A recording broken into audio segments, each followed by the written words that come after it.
ABC News Election 72 continues. Brought to you by Ford and your Ford dealers. See all the better ideas for 73 at your Ford dealers. Now from election headquarters in New York, Howard K. Smith and Harry Reisner. It's now 10 o'clock in the evening here in the eastern United States, and President Nixon maintains his long popular lead over McGovern. Our board shows Nixon with a steady 64% to McGovern's 35%. I said steady. In fact, that was 67% about an hour ago. It went down to 65. Now it's down to 64. Let's see how that works out in electoral votes. In electoral votes, the president should have something around 372 to McGovern's 17. 372, 270 needed to elect McGovern 17 due to Massachusetts and the District of Columbia. And I think the electoral vote's about to go up again. And we have a new gubernatorial projection in Missouri, in the home state of the first Democratic vice presidential candidate, Thomas Eagleton. The Republican, Christopher Bond, has won. ABC News projects with 58% of the vote over the Democrat Dowd. It will make Christopher Bond the youngest governor in the nation, and the first Republican governor elected in Missouri since 1944. That gives the Republicans their first net change of one. Harry, incidentally, we have a projected result in the presidential election in Missouri. Nixon won the state by an eyelash in 1968, 4 years ago. By our projection, he wins Missouri again tonight. The question will come up, I suppose, what effect the whole Eagleton affair had in Tom Eagleton's home state, where he's been very popular and where he campaigned very hard for the whole Democratic ticket and for Senator McGovern. But he is about the only Democrat not embittered by the Eagleton affair in Missouri. In Missouri, yes, they didn't like it. There's another state where Senator McGovern has a chance before we get to the Middle West and to the West, a chance to increase his electoral total, and that's the state of Rhode Island. Only 4 electoral votes, the nation's smallest state, with 2% of the precincts in there. McGovern is holding a substantial lead over Nixon, 55% to 45%. The totals are very small, but almost all of the totals in Rhode Island are very small. Senator Humphrey took Rhode Island better than 2-1 over Nixon and Wallace in 1968. It is a permanently Democratic state. It may this time still stay in McGovern's column. I would like to take a look at 2 states now. The Senate race in the state of Maine is turning out to be rather surprising. The incumbent Republican senator is Margaret Chase Smith, though very small percentage of the votes are counted there. And she's fallen behind in that count. And in our key precinct vote, she's fallen rather further behind. This is a surprise. Congressman Hathaway is very popular, but we didn't know he was that popular. I thought it was against the law to vote against Congressman or Senator Chase Smith in Maine. It's like voting against Mike Mansfield in Montana. It's sacrilegious. In the state of Wisconsin, a very tight presidential race. Nobody seems to be pulling ahead in our key precinct vote. However, at present, Nixon holds the raw vote lead with only 3% of the precincts having reported in. But I have to issue the warning that that state is extremely close in the key precincts, which will tell the outcome. I think what we're saying, Howard, and I don't think we can be accused of saying it in our own self-interest, is that the evening is far from over in terms of interest, even though Mr. Nixon stands with 372 projected electoral votes. A lot of things we don't know yet, how big a landslide it's going to be.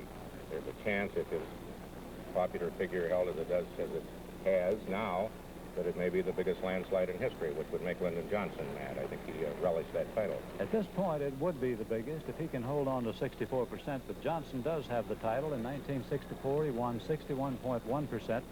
Second to him was FDR in 1936 with 60.8%, and then Harding third with 60.3%.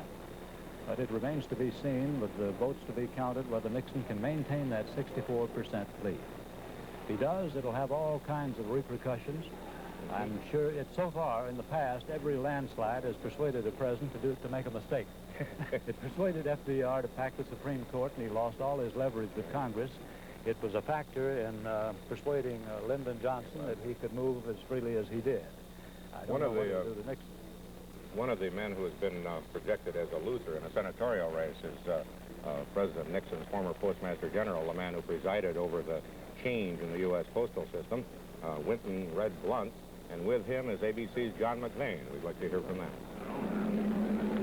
Mr. Blunt, when we talked a little earlier in the day, you told me you thought you had a very good chance, that it might be a very close race, and that you might beat the Democratic Senator Slocum. But what happened? How did the roof fell in? Well, the people of Alabama didn't vote for me. Well, was there any reason to? What would you have done differently, or? Oh, I don't think we would have done a thing differently. We had a great organization, great volunteers all over the state. We had fine professional staff. Our strategy, looking back on it, I wouldn't change a thing of it. We worked very hard. We just didn't win. Well, did the president give you support? After all, you are his friend, his former postmaster general. Did he give you what you regard as real support? Well, he certainly did. He made of course, a television spot and a radio spot for us. The vice president was here, and the Secretary of Butts, Secretary Morton, Tricia Nixon Cox was here, and Ed Nixon, the president's brother. I would like for the president to have come to Alabama, of course, but he didn't come to a lot of states, as you know. But the president won overwhelmingly, and I lost very substantially. Well, I know you lost very substantially, but it looked very close for a while. What happened? Why the big margin? Well, I don't know. I really haven't had time to analyze the vote as yet. Again, all we can do is say that we wouldn't change what we've done. We worked hard at it. The voters of Alabama didn't choose to vote for me. Well, thank you very much, Mr. Blunt, for talking with us this evening, and you've now conceded.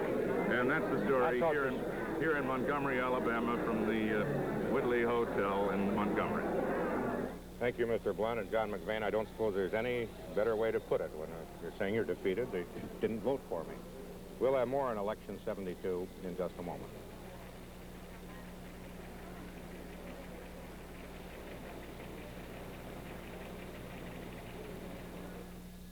I'm Ara Parsegian, football coach at Notre Dame.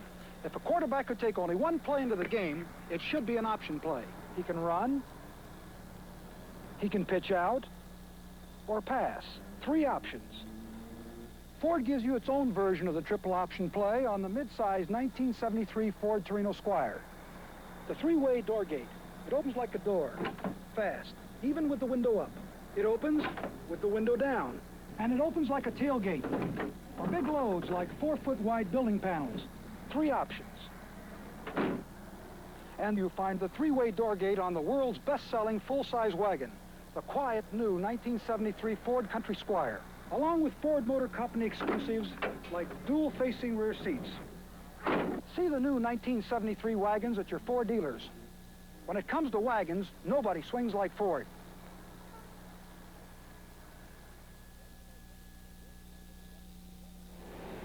One of the most interesting races for the Senate is the one in Texas between Barefoot Sanders and John Tower. We haven't been able to call a winner yet, but Mr. Sanders is now in Dallas, Texas, and ABC correspondent Charles Murphy is with him. Can you come in, please? Howard, I'm sitting with Mr. Sanders in his Dallas headquarters. The raw vote total shows him trailing Senator Tower, but the ABC key precincts show that the race is neck and neck at this point. Mr. Sanders, what about your key precincts? Have you checked around the state, and what have you heard?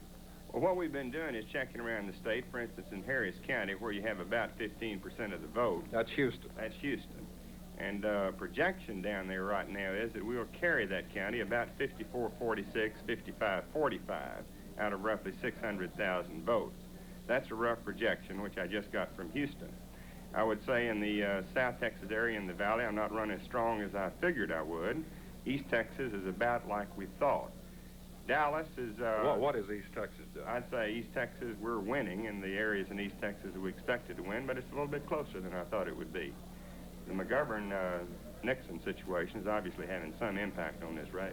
You mean the coattails are reaching out for Mr. Tower to some extent? Yeah, not very long, but somewhat. You see, Nixon's apparently carrying Texas about 70-30 at this point, and so you're getting some coattail effect on that.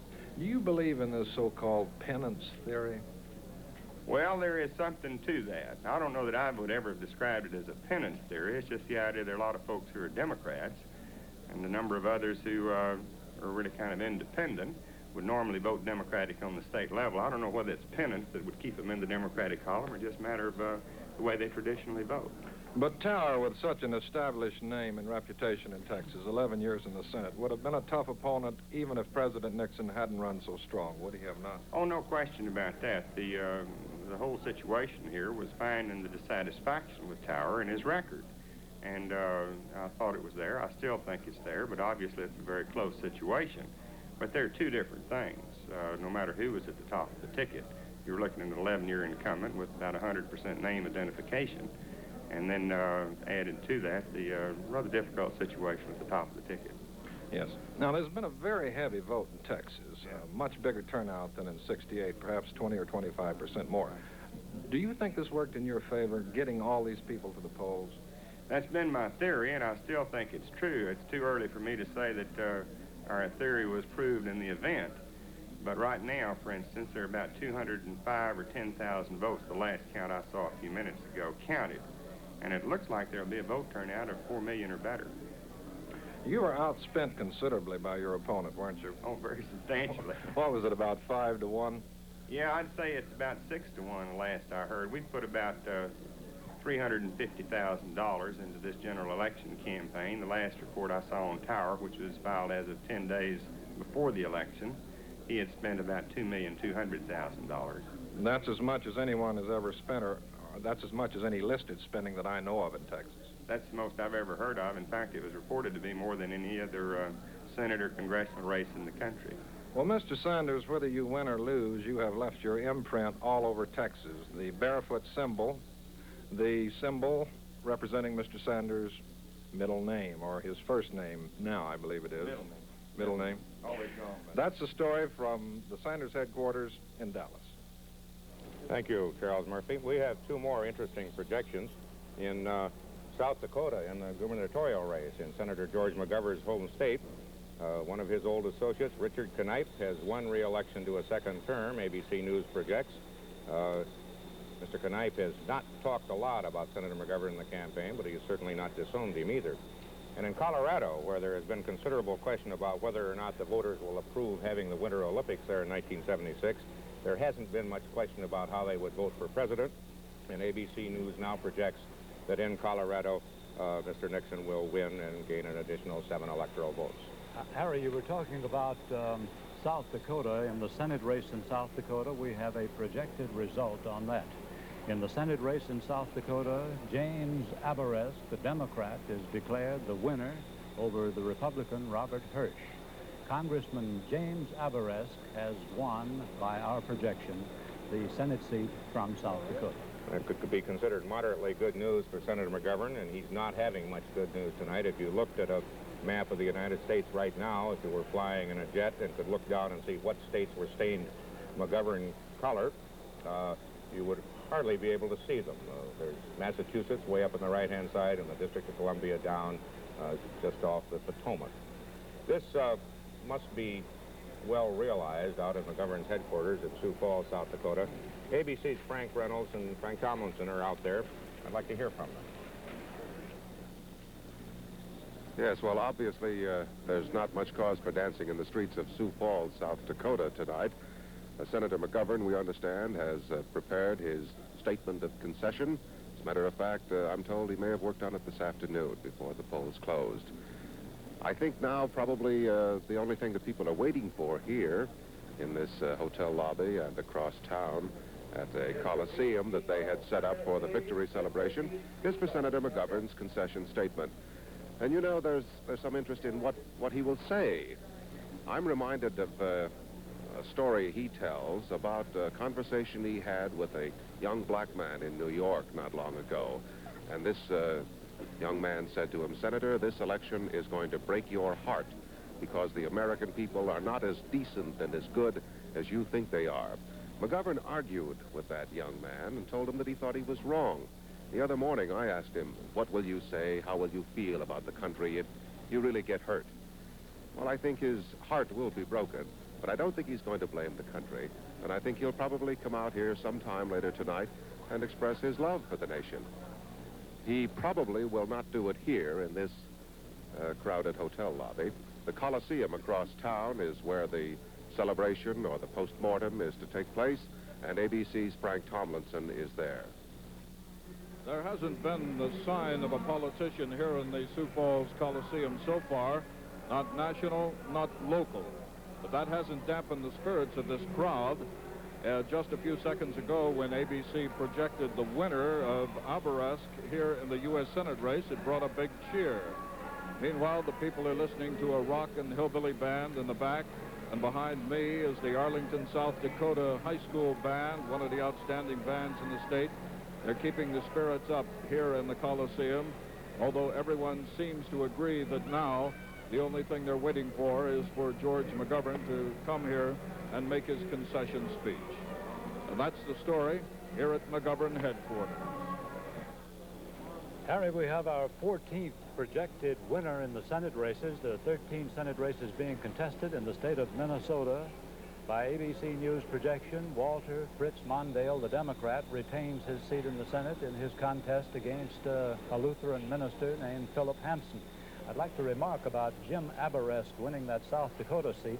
That seat had belonged to a Republican, and Carl Mundt. And that makes the second seat the Democrats have taken from the Republicans. The Republicans have not won any from Democrats tonight. In the presidential race, in the so far steady sweep through the Middle West of President Nixon, ABC News has now projected that he will be the winner in Nebraska with its 5 electoral votes, running about 66 to 34% ahead of Senator McGovern. We'll have more on Election 72 in just a moment.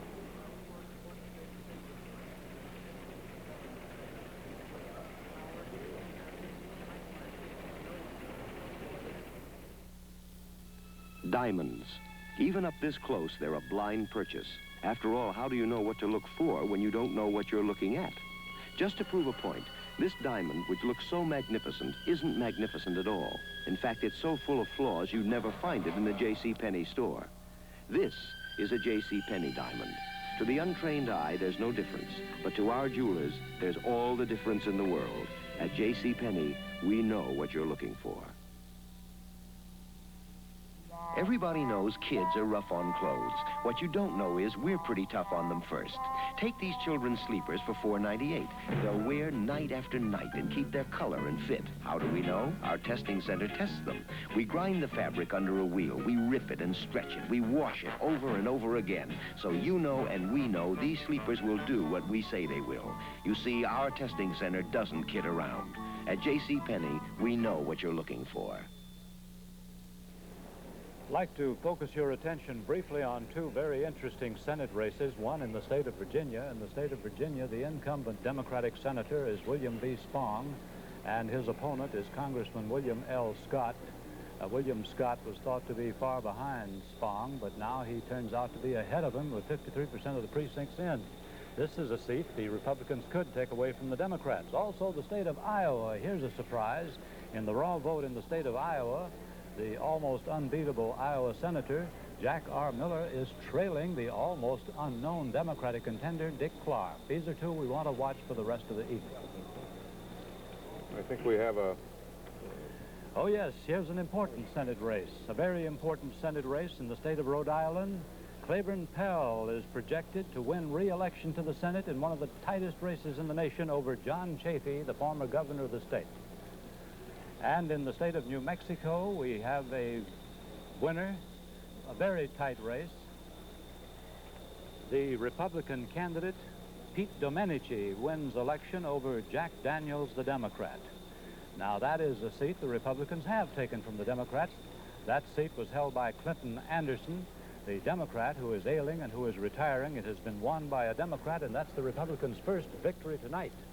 Let's see how the Senate races look in toto now. The Democrats have won 10 seats, the Republicans 6. There's a net gain. The Democrats won 2 they didn't have before, but the Republicans have won 1 they didn't have before, so the net gain for the Democrats is 1.